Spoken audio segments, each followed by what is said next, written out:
आइए प्यारे बच्चों, आज बात करेंगे जब एक में जीरो से भाग देते हैं तब क्या होता है।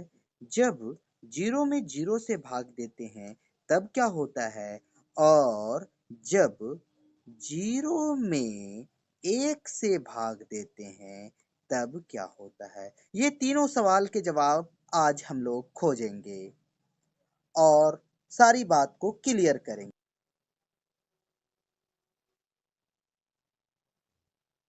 आइए अब बात करते हैं, छोटी सी बात को समझ लेंगे फिर उसके आगे हम बात करेंगे। एक में जब जीरो से भाग देते हैं तब क्या होता है।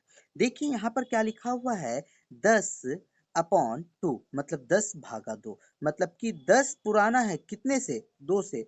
2 प्लस 2 प्लस 2 प्लस 2 प्लस 2। अब देखिए कितने बार में 10 पुर गया, एक दफा, दो दफा, तीन दफा, चार दफा, पांच दफा, मतलब पांच दफा में कितना कितना पुर गया है, ये 10 पुर गया है। तो मतलब 10 जो आ गया तो इसका आंसर कितना आ गया, 5 आ गया। इसी तरीके से अब 12 पुराना है कितने से, 6 से, मतलब कि 6 को कितनी दफा लिखेंगे कि 12 पुर जाए। 6 प्लस 6 कितनी दफा मैंने लिखा, एक दफा, दो दफा, दो दफा मैंने लिखा। तो इसका आंसर 12/6 का मतलब कितना आ गया, 2 आ गया इसका आंसर। इसी तरीके से अब बात करेंगे जब एक, अब बात ये आ गई कि अब एक में जीरो से भाग देंगे तब कितना आएगा। तो अब इस बात को समझने के लिए हम लोग थोड़ा आगे चलेंगे और सवाल को फिर से लिखेंगे। 1/0 बराबर वाट। अब देखिए, अब मैंने थोड़ी देर पहले लिखा था 12/6। अब 12/6 का मतलब क्या हो गया था, 12/6 का मतलब हो गया था कि 6 को आप कितनी दफा लिखेंगे जो 12 पुर जाए। तो मैंने दो दफा 6 को लिखा, 6 प्लस 6 बराबर 12। कितनी दफा लिखा, 2, इसका आंसर 2 आ गया। उसी तरीके से 1/0 मतलब कि ये हुआ कि जीरो को आप कितनी दफा लिखेंगे कि एक पुर जाए। तो बताइए कि जीरो को आप कितनी दफा लिखेंगे कि एक पुर जाए। 0 plus 0 plus 0 plus 0 plus 0 plus 0 plus 0, अगर आप लाख दफा भी 0 लिखेंगे तब भी आपका एक नहीं पूरेगा।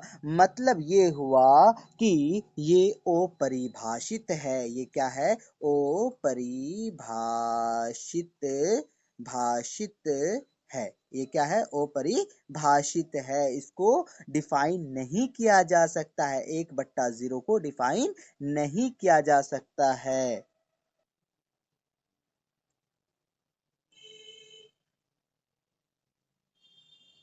अब दूसरा सवाल है, 0/1 मतलब ये हुआ कि जीरो पुराना है, किससे पुराना है, एक से।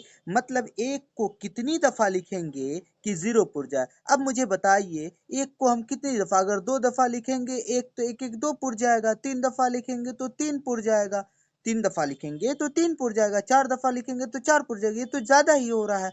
मतलब ये हुआ कि जीरो में जब एक से, ये हुआ कि एक को जीरो दफा हम जोड़ेंगे तो हम जाएगा, एक को हम जीरो दफा क्या पुर जाएगा, जीरो पुर जाएगा। मेरी बात समझ में आई, नहीं समझ में आई, फिर से हम समझाने सवाल की तरफ चलते हैं। जीरो को जब जीरो से भाग देंगे तो क्या होगा। अब मुझे आप ही बताइए कि मैं कितनी दफा जीरो लिखूं कि जीरो पुर जाए। अगर मैं जीरो को दो दफा लिखता हूँ फिर भी जीरो पुर जा रहा है, तीन दफा लिखता हूँ फिर भी जीरो पुर जा रहा है, चार दफा लिखता हूँ फिर भी जीरो पुर जा रहा है, पांच दफा लिखता हूँ फिर भी जीरो पुर जा रहा है, छह दफा लिखता हूँ फिर भी जीरो पुर जा रहा है, सात दफा, आठ दफा, जितनी दफा लिखेंगे फिर भी जीरो पुरेगा। मतलब ये हुआ कि इसका आंसर क्या आएगा, अनिश्चित आएगा। क्या आएगा, अनिश्चित, निश्चित आएगा, निश्चित आएगा। इसका आंसर क्या आएगा, अनिश्चित आंसर आएगा। तो मेरी बात समझ में आया। जब